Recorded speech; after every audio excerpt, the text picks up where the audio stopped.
cellphone na nahulog sa dagat at nagpalutang-lutang ng 9 na araw, napulot ng isang mangingisda. Maibalik pa kaya? Buong akala ng mangingisdang si Ayan, ordinaryong araw lang yon ng panghuhuli niya ng talangka nang bigla siyang nadulas. At doon tumambad sa kanya ang isang mamahaling cellphone na nasa loob ng waterproof case. Akala ko wallet, pagtingin ko hindi ko mabuksan, hindi ko kasi alam yung cover niya. Yun, pagkakita ko sa binuksan niya na tinignan ko, akala ko sira.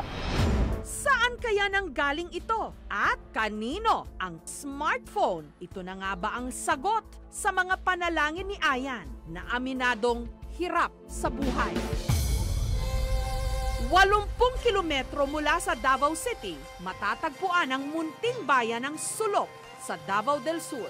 Mag-vlog kami ng mga alas 8, uuwi ng mga 1 AM. Minsan, gabi hanggang umaga kami mangingisda kapag walang masyadong huli. Sa isang araw, depende. Mayroong 200, 300. Binibigay ko sa mama ko at asawa ko para pambili ng bigas. Ang kinakasama ni Ayan na si Roylin, tumutulong din sa panghuhuli ng talangka. Suma-sideline din si Ayan sa pagre-repair ng appliances at cellphone. Mahirap maghanap ng pera dito kasi pag nangingisda kami, wala kami masyadong huli, tapos sa pera, walang pambili ng bigas. Minsan kumakain lang ng saging. Sa ngayon, gusto ko sana makabili ng sarili kong bangka at sarili kong pangingisda para may panggastos ako, para magkapera.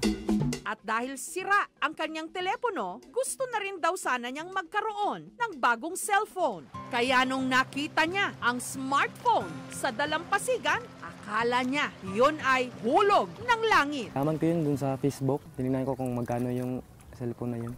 39K. Nung nalaman niya ang halaga nito, naisip daw niyang sapat na yon para makabili siya ng simpleng bangka at may sobra pa para sa mga ibang pangangailangan ng kanyang pamilya. Ano kaya ang gagawin niya sa napulot niyang cellphone? Magawa niya kaya itong ibenta? Nagpasya si Ayan. Imbes na ibenta ang cellphone, hanapin na lang niya ang may-ari nito. Ito ngayon ang kanyang misyon.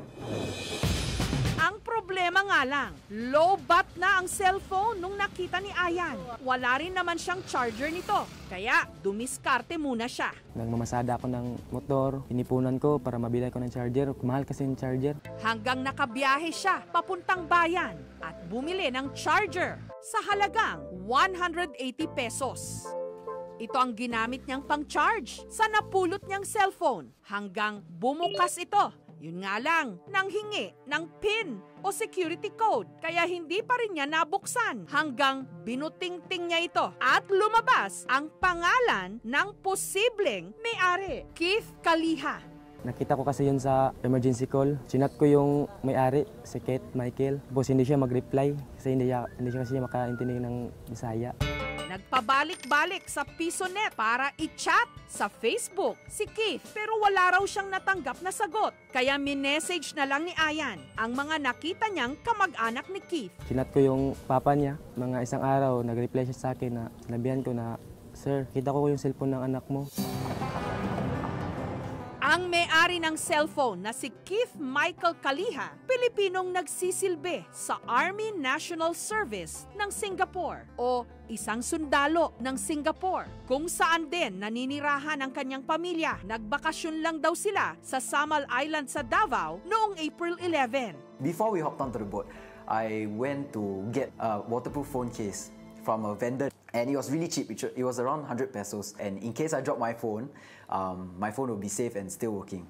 Kwento ni Keith, nung pumalaot ang kanilang bangka papunta sa isang isla, napatid daw ang tali ng waterproof case ng kanyang cellphone. The phone actually, it floated away. I told myself, there's no point panicking. My phone cannot be retrieved and there's nothing else I can do. So the only thing I can do is keep calm, make sure that no one on the boat worries about it as well. Hinayang na hinayang daw si Keith, lalo pat regalo ito sa kanya ng kanyang tatay. Phone was very important to me in my daily life. And not only that, I had also a lot of important stuff that I had inside. So you can imagine how sad I felt with all those photos and videos gone. Nakabalik na si Keith sa Singapore at sa lawak ng dagat, hindi na raw niya inasahan na maibabalik pa ang kanyang telepono. Kaya laking gulat niya nung nalamang may nakapulot nito. Halos 100 kilometro ang layo mula sa lugar kung saan ito nalaglag. 9 na araw matapos itong nagpalutang-lutang sa dagat. The fact that someone had found it is amazing. Secondly, the person found it and decided to find its rightful owner and return it to me. It makes me very surprised that there are these kind of people that exist in the world. Ang reaksyon ni Keith sa pagkakahanap ng kanyang cellphone, inirecord niya at ipinadala kay Ayan. So is it real? Yeah, it's real. It's really my phone. You must say thank It's you. really thank you. Thank you, Ayan. Thank you.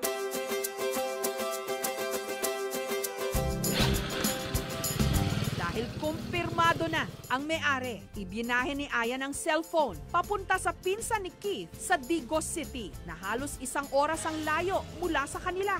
Nakikita mo naman sa mukha niyang mabait talaga and honest to goodness yung niya ng phone. Pag may sahod na siya, binibigay niya minsan sa kanyang magulang at sa akin rin. Yun ang papatunay sa kanya, sir, na Itong honest. Biyernes, muli naming pinagtagpo si Ayan at ang pinsan ni Keith na pinagsulian ng cellphone, si Gladys. At si Ayan at si Keith sa kauna-unahang pagkakataon, nagkausap sa pamagitan ng video call. Hi. Thank you. Can I see the phone? So, who's going to get it? One of my tenants in Singapore will be coming back from Philippines. Yeah, then she will be passing the phone to my mom. Ian, thank you so much, and it's people like you that make this world a better place, and good things are coming our way because God always has a plan. Samantala, para kahit papaano makatulong kay Ayan at sa kanyang pamilya, meron kaming munting sorpresa para sa kanya. Okay.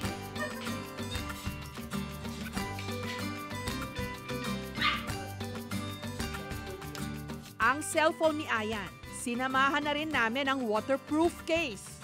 Masaya po. Salamat po.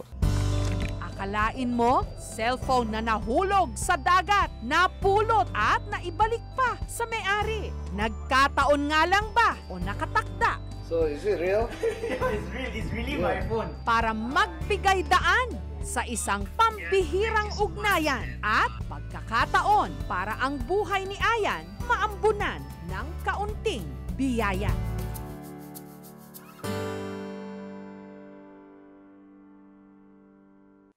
Thank you for watching, mga kapuso. Kung nagustuhan niyo po ang videong ito, subscribe na sa GMA Public Affairs YouTube channel. And don't forget to hit the bell button for our latest updates.